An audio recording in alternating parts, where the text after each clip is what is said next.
Salut à toutes et à tous, apprentis surfeurs et apprentis surfeuses, et bienvenue dans cette nouvelle vidéo. Alors je sais pas vous, mais moi j'en ai vraiment marre d'entendre souvent des mecs, lorsqu'on leur parle de longboard, nous dire «Ouais non, le longboard ça a l'air sympa, mais j'aurai tout le temps d'en faire lorsque je serai vieux». Alors l'objectif de cette vidéo, c'est de vous montrer que le longboard, c'est hyper fun et hyper complémentaire. On peut apprendre beaucoup du longboard, même si on est un adepte du shortboard. Par contre, je suis tout à fait d'accord, un longboard, c'est encombrant, c'est difficile à transporter et à stocker. Mais à côté de ça, ces longues planches, souvent au-dessus de 9 pieds, offrent de nombreux avantages. Elles sont longues, elles sont assez larges, plates et elles proposent beaucoup de volume sur l'avant, ce qui les rend finalement très faciles à la rame. Ça permet de surfer dans des petites conditions et de s'éclater même lorsque les vagues sont petites et peu puissantes, même si clairement ça rend le passage de la barre un peu difficile et galère. Mais bon, en général, dans les petites conditions, la barre est rarement très violente. Un longboard, c'est une planche très adaptée pour les débutants, sauf évidemment pour la sécurité, car contrairement à une planche en mousse, on peut se faire mal et on peut blesser quelqu'un d'autre lorsqu'on ne contrôle pas bien sa planche, donc c'est pas recommandé de débuter avec un longboard. Mais par contre, un longboard, grâce à sa longue taille, comme je l'ai dit, va nous permettre de glisser beaucoup plus facilement et donc on va avoir une rame beaucoup plus rapide. Qui dit rame plus rapide dit aussi qu'on va prendre les vagues beaucoup plus tôt et on va prendre beaucoup plus de vagues. Donc on peut prendre une vague sans être obligé d'être vraiment à l'endroit idéal, juste là où elle déferle. On peut être placé plus tôt et commencer à ramer et on va partir au surf très rapidement. Idem pour le take-off lorsqu'on débute, qu'on a un take-off qui n'est pas super rapide, on peut se lever sur un longboard en prenant son temps, parce que souvent on est sur des vagues molles, et qu'on a beaucoup de stabilité sur cette grande planche qui souvent propose beaucoup de volume vers l'avant. L'avantage du longboard, c'est que dans ces conditions un peu plus molles, il va nous offrir une glisse plus douce. Donc il n'y a pas besoin de faire des take-off hyper engagés là où la vague est très creuse. On risque beaucoup moins du coup de faire des gros white poke, de se faire mal et de se faire peur. Et il n'y a pas besoin de faire des gros virages radicaux et en bas de vague et en haut de vague pour générer de la vitesse, on peut simplement se laisser glisser. Et le longboard peut donc être une excellente alternative pour ces personnes qui ont un peu peur des grosses vagues et des vagues puissantes, mais aussi pour toutes les personnes qui aiment simplement une glisse plus douce. Alors du coup, est-ce que c'est facile de faire du longboard? Eh bien, la base du longboard, oui. Donc comme je l'ai dit, c'est facile de ramer, de se lever et de glisser, de prendre ses premières vagues sur un longboard grâce à son volume et à sa taille.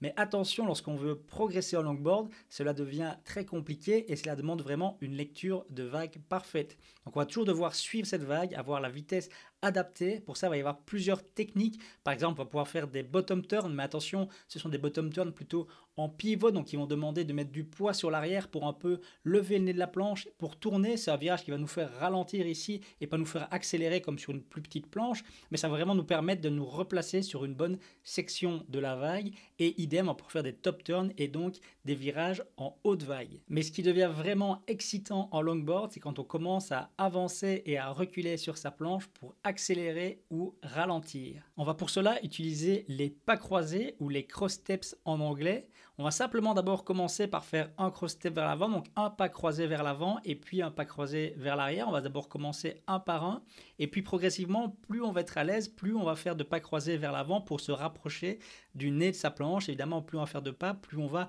accélérer. À condition bien sûr de faire ses pas au bon endroit, donc on ne fait pas ça lorsqu'on est simplement sur l'épaule de la vague en train de ralentir, sinon on va aller vers le nez de sa planche et on va simplement la couler et tomber. On fait vraiment ces fameux cross steps lorsqu'on est sur une section puissante de la vague, une section un peu creuse et surtout lorsqu'on est dans les 2/3 supérieurs de la vague. On va donc faire ces cross steps pour se rapprocher vers le nez de sa planche. En général sur un longboard d'environ 9 pieds, on dit qu'il faut 4 pas croisés pour arriver jusqu'au nez et là c'est le moment de poser un hang 5 ou un hang 10 et donc de poser 5 doigts de pied sur le nez de la planche ou bien vraiment les 2 pieds à l'avant sur le nez de la planche et là on a clairement cette impression de voler au-dessus de l'eau.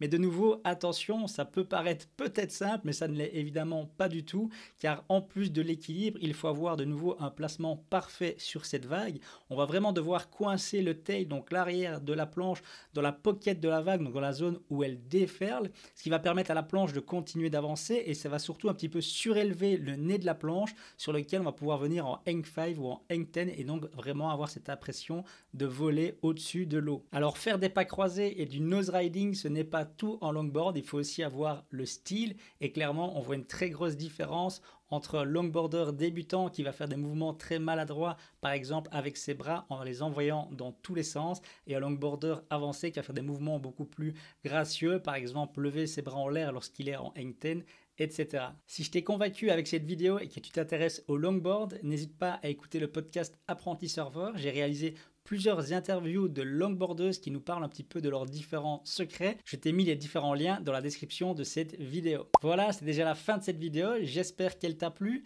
N'hésite pas à me laisser un petit commentaire pour me dire ce que tu penses du longboard. Si toi aussi, lorsque tu as des petites conditions, tu restes sur la plage à ne rien faire plutôt que de tester le longboard, ou bien si justement tu es déjà fan de longboard et que tu as des conseils à donner, ce serait super sympa de me laisser un petit like et de t'abonner.